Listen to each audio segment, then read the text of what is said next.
Sunderland 2, Arsenal 2, one of the games of the season. 5 things we learned, some match analysis. The Premier League is heating up. The tension, the drama, the excitement from some of these games has been absolutely staggering in recent weeks. And you have to say, an overview assessment of this match for Arsenal has to be that Arsenal leaving the Stadium of Light with a draw, with 1 point. If they win the Premier League title, will be seen as a massive, massive boost.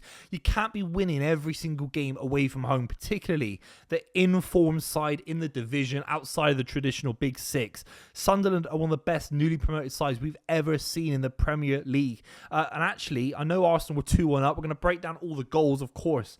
But getting a 2-2 draw, going back home, starting again after the international break, it couldn't be the worst thing in the world. I'm going to be completely real. We're going to break down 5 things we learned from the game and, of course, break down the goals.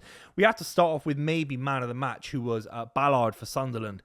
It was a staggering day at the office for him, and you do wonder if there were injury concerns, if there were dips in form to England centre-backs, could this guy be going to the World Cup? Look, not as a starter, of course not, but in the squad.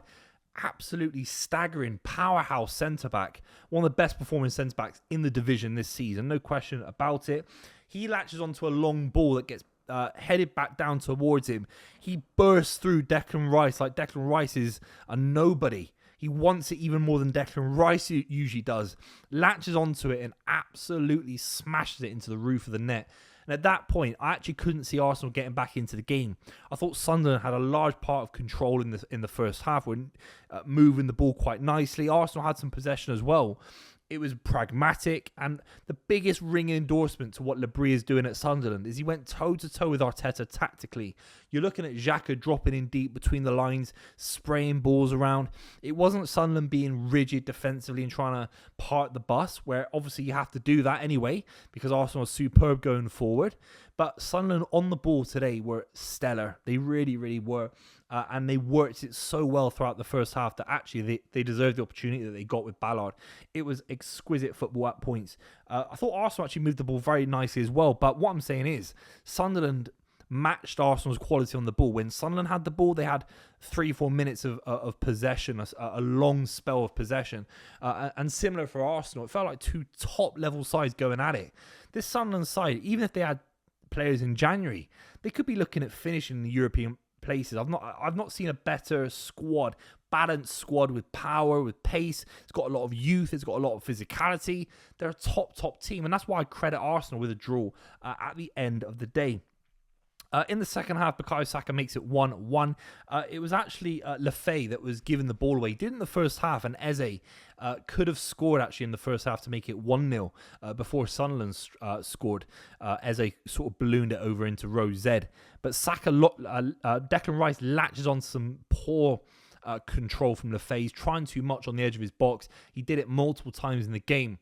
And the ball gets played into Moreno with a nice little inverted pass into Bukayo Saka, who on his right foot shouldn't really be scoring from there. And you have to say, Roofs has been absolutely exquisite this season, maybe goalkeeper of the season so far.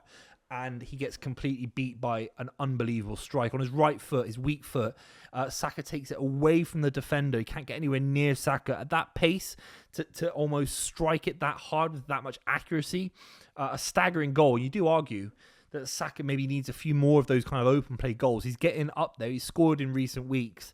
A very, very important goal for Arsenal. Once he scored that out of nowhere, you have to say a bit of an unforced error. Lefebvre gave the ball away in a poor, not a top level kind of way. Arsenal actually had so much momentum, and it's only 20 minutes later where Leandro Trossard scores an unbelievable goal. He absolutely smashes it from the near post on the other side of the pitch into the roof of the net. It's an unbelievable strike. You have to say the quality of goals for Arsenal today, simply staggering against one of the best keepers in the league, like I said. I thought it was over. I couldn't believe that Sunderland got back into it. Unbelievable mentality and quality from Labrie. Maybe a few signs of fatigue in this Arsenal back line. That's what I'd have to say. We have to talk about the goal. I've tweeted that VAR ruined it, and that's because people are saying that my account's been hacked or deleted. it was robbed because the Sunderland fans celebrated, and then there was, again, a 60-second unnecessary pause for a VAR check that was clearly not needed. Again, it's just a complete disgrace. In my honest opinion, I think Sunderland fans deserve a lot more than that. Look, there are moments where it's not binary, and VAR is there to intervene, apparently. I still don't agree with it. But you have to say, it was an unbelievable finish from Brobby today. A little bit ruined by VAR, you have to say. Arsenal don't deal with it. It's a long ball in. Xhaka tried it a couple of times, chipping that ball in with low pace, floated in, and even for the 75th up to the 90th minute, Declan Rice was clearing things, Calafiori was clearing things, Timber. But something happened with that Brobby goal where it isn't dealt with. I think Declan Rice is part of it. I think it's Saliba is part of it as well. Don't quite deal with it. And Brobby gets in between the defender, Saliba, I think it was, and David Raya. David Raya in no man's land. Very reminiscent of Donnarumma, arguably as well, who's conceded a couple of goals like that, being in no man's land. And Brobby with an unbelievable finish, 2-2. Again, Arsenal 2-1 up with their defensive record will be looking to not be conceding a second goal. But there are moments in a season where you have to just hold your hands up. You have to go with the flow. You have to say it's unreasonable to ask for 10, 15 clean sheets in a row. It's unreasonable. Players are getting tired. We're going into another ridiculous international break. Arsenal are winning games in all competitions. They've smashed Brighton in the League Cup. They just smashed Slavia Prague away from home. Tricky away day. To get a 2-2 draw with Sunderland, who have been waiting all week for this game, one of the biggest games they're going to have, all season. They've been out of the division for so long. And you have to say the atmosphere is rocking. The Stadium of Light is hard. If Arsenal lose the game, you can be far more critical because they shouldn't really be losing this game. But I actually think there are ways of drawing football matches, and I think the way that Arsenal did today, it isn't the worst thing in the world. It's a good point. It keeps momentum going. It's not a loss. And ultimately, the quality of finishes from Arsenal kept them in the game when they haven't got Victor Gyökeres. I think Victor Gyökeres would have been a big addition to this side. I think he would have bullied Ballard a lot more than Moreno did. I know Moreno had a bit of a head injury throughout the game. He didn't really look like himself after the head injury. But Saka, Trossard, either wingers, chipping in with the goals where maybe Gyökeres might have added one himself. I think Arsenal got through that tricky patch without Gyökeres, and he should be back after the international break, from my understanding. The 5 things we learned. If you watch this file, make sure you subscribe to the channel. Bukayo Saka, as I've said, very, very important. Scoring, but I think the way that he kept possession, drawing fouls, he's still operating at such a high level. And he always has been this season, last season, season before last, of course. But the finish was absolutely staggering. And you have to sit there and just applaud it sometimes. Right foot like that, tight angle, under pressure. It is hard to get Arsenal back into the game. Really, really important goal. Big fan of Zubimendi today, actually. Zubimendi made a great run with Trossard, who actually nutmegged the defender. I think it's Mukili. And Zubimendi could have scored a great little flick. It was a little bit wide.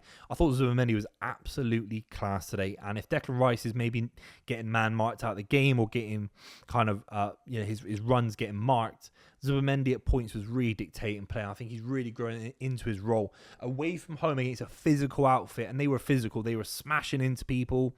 Obviously, the ref was giving everything away anyway because Premier League refs are soft. But Zubimendi can live with it. He can handle the pressure of a big physical Premier League away day. You have to say that.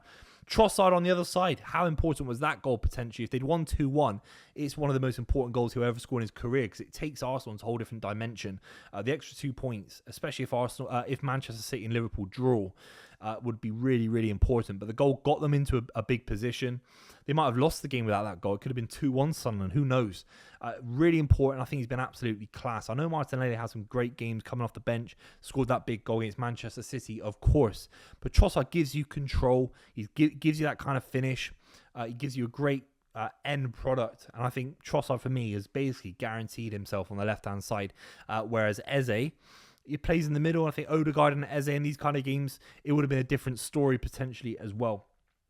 And the final thing we have to say is that I think Arsenal's momentum is still at a very, very high level. At points, they've flattened Sunderland. I know Sunderland scored that goal from Ballard, but the physicality that Arsenal are able to display every single week, pressing Sunderland back, trying to get that goal. And that's why Trossard has so much space. And no one marked Trossard. No one got close to him when he struck that ball in the second half because they look shattered, Sunderland. They were getting run ragged at points because of the possession from Arsenal. So I have to say, a 2-2 draw. I saw a draw coming somewhere in this run. There's no question about it.